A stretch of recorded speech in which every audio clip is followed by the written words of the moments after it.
আলাদা একটা press briefing করেছিলাম। আমার মনে হয় যেহেতু একটা বিভ্রান্তি সৃষ্টির প্রয়াস নিয়েছিল বিভিন্ন সোশ্যাল মিডিয়াতে, আমরা দেখেছি বিভিন্নভাবে যে রাষ্ট্র পরিচালনা মূলনীতি 9, 10, 11 বা 8, 9, 10, 11 পর্যন্ত, এখানে মূলত আমরা পঞ্চদশ সংশোধনের পূর্ববর্তী অবস্থায় ফেরত যেতে চেয়েছি, অর্থাৎ 5th অ্যামেন্ডমেন্টে গৃহীত যে সমস্ত নীতি সেগুলো যেগুলো প্রিভিল করে দ্বাদশ সংশোধনী ত্রয়োদশ সংশোধনী। তার কারণ হচ্ছে এইখানে একটা ভুল বোঝার কারণ ছিল, সংস্কার কমিশন যে রিপোর্ট দিয়েছে ওখানে ধর্মনিরপেক্ষতা সহ অন্যান্যগুলো বাতিলের জন্য প্রস্তাব করেছে। সেই জায়গায় তো আমাদের সরাসরি একমত হওয়া উচিত ছিল, তাই না? আমরা যেভাবে দিয়েছি সেটা মিস ইন্টারপ্রিট এই জন্য হচ্ছে যে আমরা 8, 9, 10 স্প্রেডশিটের মতো 5, 6, 7 কলাম দফা আর কনস্টিটিউশনের 8, 9, 10, 12 এগুলোর ক্ষেত্রে আমরা সবগুলো কম্পাইল করে উঠেছি যে এই নীতিমালা যেগুলো রাষ্ট্র পরিচালনা নীতিমালা পঞ্চদশ সংশোধনের পূর্ব অবস্থা ছিল সেখানে যাওয়া হোক, এবং 5th অ্যামেন্ডমেন্টের মতো করে আমরা সমর্থন করে 5th অ্যামেন্ডমেন্ট যা গৃহীত হয়েছে, অর্থাৎ ওইখানে ধর্মনিরপেক্ষতা নেই, ওইখানে আল্লাহর উপর আস্থা এবং বিশ্বাস আছে, ওইখানে অন্যান্য বিষয় গণতন্ত্র, জাতীয়তাবাদ সবকিছু আছে রাষ্ট্র মূলনীতি হিসেবে এবং সংবিধানের মূলনীতি হিসেবে। দুই জিনিস কিন্তু প্রিয়াম্বলে যেটা সেটা সংবিধানের মূলনীতি, আর এখানে রাষ্ট্রপতির মূলনীতি, আমরা সেটা ইন্টারপ্রিট করেছি।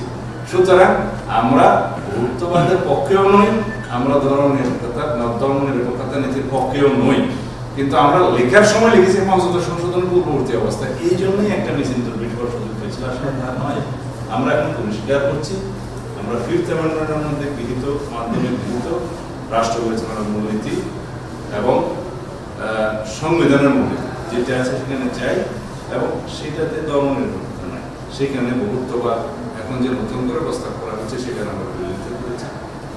তবে সাম্য, মানবিক মর্যাদা এবং সামাজিক ন্যায় বিচার যে কথাগুলো স্বাধীনতার ঘোষণাপত্রে উল্লেখ করা আছে সেই সমস্ত বিষয়ে ওনারা প্রস্তাবনা এবং রাষ্ট্রীয় মূলনীতিতে অন্তর্ভুক্ত করা যায় এখানে প্রস্তাব করেছে। আমরা বলছি এই বিষয়ে আমরা নীতিগতভাবে একমত, আমরা দলীয়ভাবে সিদ্ধান্ত নিয়ে সেটা আপনাদেরকে পরে জানান। বাংলাদেশের রাজনৈতিক কালচারে, সামাজিক কালচারে এবং প্র্যাকটিসে যদি আমরা 70 অনুচ্ছেদ অর্থবই ছাড়া বাকি সর্বক্ষেত্রে রোপণ করি তাহলে সরকারের স্থায়িত্ব থাকবে না এবং রাষ্ট্র পরিচালনার ক্ষেত্রে ব্যাপক বাধা বাড়ে। সেটার অভিজ্ঞতা বাংলাদেশের অতীতের রাজনীতিতে এবং ওর পূর্ব ইতিহাসেও আমরা পাই, অনেক নজির পাই। তো সেক্ষেত্রে আমরা বলেছি অর্থ বিল, সংবিধান সংশোধন বিল, আস্থা ভোট এবং জাতীয় নিরাপত্তা সংশ্লিষ্ট বিষয়গুলো বাদে সংসদ সদস্যরা যে কোনো বিষয়ে আলাপ আলোচনা এবং সংসদে ভোট দিতে তাদের বাধা থাকবে। আর প্র্যাকটিসের মাধ্যমে গণতন্ত্র সমৃদ্ধ এবং আমাদের রাজনৈতিক ইতিহাসে যেহেতু আমরা এখনো পর্যন্ত গণতান্ত্রিক প্রতিষ্ঠানগুলোকে শক্ত ভিত্তির উপর দাঁড়া করাতে পারিনি, ভবিষ্যতে যদি আমরা গণতান্ত্রিক প্র্যাকটিসে আসি, সাংবিধানিক শাসনের ধারাবাহিকতায় যদি সেই পর্যায়ে পৌঁছতে পারি তাহলে 70 অনুচ্ছেদের বিষয়ে আরও অনেক বিষয় তখন আমরা ওপেন করে দিতে পারবো এবং আমাদের ভবিষ্যৎ প্রজন্ম পারবে সেটা আমরা মনে করি। এছাড়া অন্যান্য যে সমস্ত বিষয়গুলো আলোচনা হয়েছে তার মধ্যে গুরুত্বপূর্ণ হচ্ছে আমরা বিষয়গুলো বলেছি, সংবিধান সংশোধনের ক্ষেত্রে বলেছি যে সংবিধান সংশোধনের ক্ষেত্রে ওনাদের যে প্রস্তাব ছিল সকল সংবিধান সংশোধনী গুলো সংশোধনের পরবর্তীতে উভয় পক্ষে পাশ করার পরে তারপরে রাষ্ট্রপতির অনুমোদনের জন্য যখন যাবে তখন গণভোট হবে। আমরা বলেছি যে সকল সংবিধানের সংশোধনী গণভোটের জন্য প্রযোজ্য নয়, শুধুমাত্র যে সমস্ত বিষয়াদি গণভোটের জন্য নির্ধারিত থাকবে, যেমন বর্তমান সংবিধানে আছে যে প্রস্তাবনা আর্টিকেল 8 মানে রাষ্ট্র পরিচালনার মূলনীতি, আর্টিকেল 48 এবং 56 এবং 142 যেটা 142 যেটা সংবিধান সংশোধনের কার্যক্রমগুলো মানে উপায়গুলো বলা আছে, সেই ক্ষেত্রে 142 ইটসেলফ এটা যদি সংশোধন করতে হয় তাহলে সেটা গণভোটে যেতে হয়। সেটা এখন রিইনস্টেট হয়েছে সুপ্রিম কোর্টে 15th অ্যামেন্ডমেন্ট মামলাতে যেটা ভার্ডিক্ট এসছে, তবে সেটা পার্লামেন্টে পরবর্তীতে গৃহীত হওয়ার পরে সেটা কার্যকর হবে।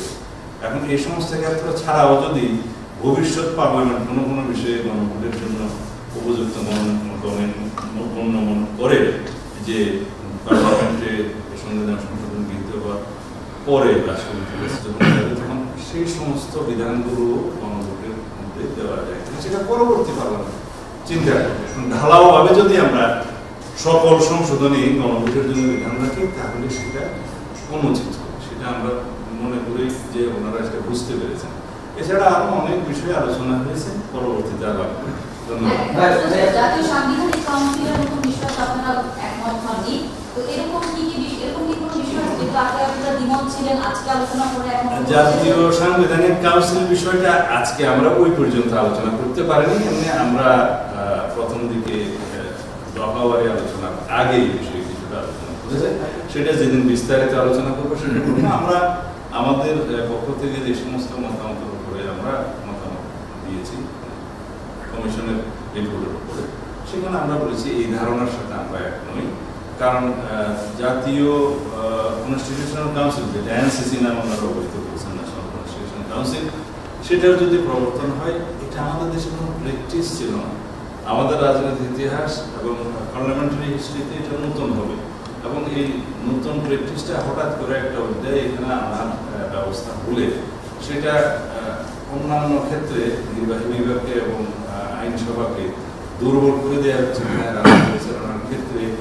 আমরা যেই সময় পার্লামেন্ট থাকবে না অথবা সংসদ ভেঙে যায়, সেই সময়টার ক্ষেত্রে দেখা যাবে সেই কমিশন খুব বেশি ক্ষমতা প্রাপ্ত হয়ে অন্য কিছু করে কিনা, এইগুলো আমরা চিন্তা ভাবনা করেছি। সুবিধা যে সংবিধানের সংস্কার কমিশনের যে বিচার বিভাগ সংক্রান্ত রিপোর্টটা আছে, তার সাথে বিচার বিভাগ যে আলাদা সংস্কার কমিশন থেকে যেহেতু আলাদা সংস্কার কমিশন হয়েছে, তার সাথে একসাথে আমরা আলোচনা করার জন্য সেটা একটা নির্ধারণ করে রেখেছি। তাহলে পরে একবার সংবিধান কমিশনের সাথে বিচার বিভাগ নিয়ে আলোচনা, আর একবার বিচার বিভাগের সংস্কার কমিশন নিয়ে আলোচনা, সেটা রিপিটেশন করা লাগবে না, একসাথে আলোচনা। সেই জন্য সেটা বাকি অংশটা আমরা আগামী রবিবারে শুরু করবো বলে আশা করছি। আর অন্যান্য বিষয়গুলো নির্বাচন ব্যবস্থা সংস্কার কমিশন এবং প্রশাসন, এগুলা আজকে আলোচনা হয়নি, সেটা পরবর্তী দিনে হবে। তা আমরা এখন সবকিছু আলোচনা না করে সামারি আকারে আপনাদেরকে বলতে পারবো না বিষয়টা। তবে সংবিধান সংস্কার কমিশনের যে রিপোর্টগুলো আমরা তাতে আমরা সংবিধানের প্রিয়াম্বল, প্রজাতন্ত্র এবং আমাদের রাষ্ট্র পরিচালনার মূলনীতি, ফান্ডামেন্টাল রাইটস, এগুলোর ক্ষেত্রে অনেক বিষয়ে আমরা একমত পোষণ করতে পেরেছি, এবং কিছু কিছু বিষয়ে আমরাও আমাদের মতামত সুচিন্তিত মতামত দেব বলেছি। ওনারাও কিছু কিছু বিষয়ে আমাদের মতামত প্রেক্ষিতে পুনরায় সিদ্ধান্ত নিয়ে পরে জানাবেন বলেছেন। তা আমরা কিছু কিছু বিষয় এমন আছে যে সমস্ত বিষয়গুলো আমরা এখানে বিবেচনা করা উচিত বলে মনে করেছি। আমাদের দলীয় পুরানো এখন মোটামুটি আমি স্পেসিফিক কিছু না বলে দুপুরে যেটা বিচার বিভাগ সংক্রান্ত বলেছি ওই বিষয়গুলো আমরা আলোচনা করেছি।